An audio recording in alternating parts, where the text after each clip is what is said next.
And joining me now is courtroom sketch artist Art Lean. He has created some of the only images that we have seen from inside the courtroom during Officer Porter's trial. Nice to see you. Nice to be here. You are really a legend in this field for sure. You've been doing this for many, many years. You've covered some of the most high-profile cases in the country. What are your impressions of this one? This is obviously a very critical time in Baltimore's history. You have a front row seat. What do you think?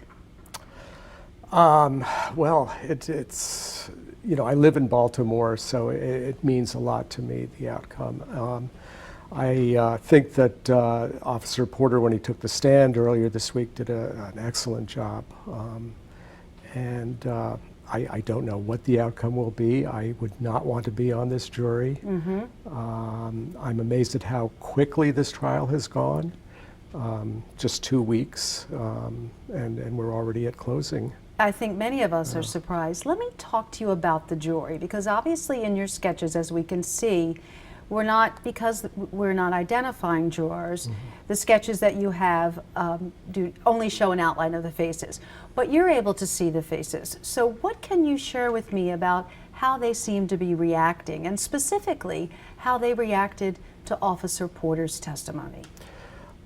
They were paying close attention. I mean, the jurors that I could see were leaning forward and listening and taking notes, and I think they're taking this job very seriously. And how do you, when you are sketching someone, for example, when you're sketching Officer Porter, what are you looking for? I would imagine, like a press photographer, you're looking for that moment where there is emotion.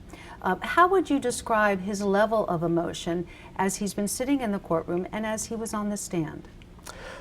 Well, he got a little hot when the prosecutor was questioning him.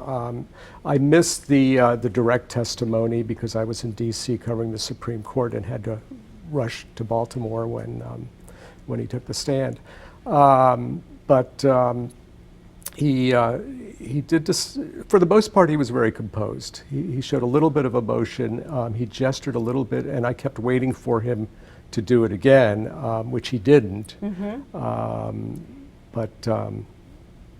know, a lot of times people go back to the same gesture over and over again. I see. I drew him with his hand up, and but you know, he was quickly composed. I'm just looking at the list here. It's really extraordinary. I mean, you really could write a history. You've covered Timothy McVeigh, the Oklahoma City bomber. You've covered the Boston bombing, one of the Boston bombing trials as well. You have covered the Moussaoui trial on September 11th. I mean, it's really, I am sure you've developed quite an understanding of the legal process after all these years. And of course, your first trial was the Governor Mandel trial. So you have a great sense of how it all is supposed to work. I do, yeah. I've learned, you know, especially you have to know how to pace yourself, so you have to know how things proceed in a courtroom, and yeah, I picked up a few things here and there. Well, we've appreciated your work in this trial and in all the other trials in the years past. You've definitely been the eyes for us, so thank you so much. Thank you. All right.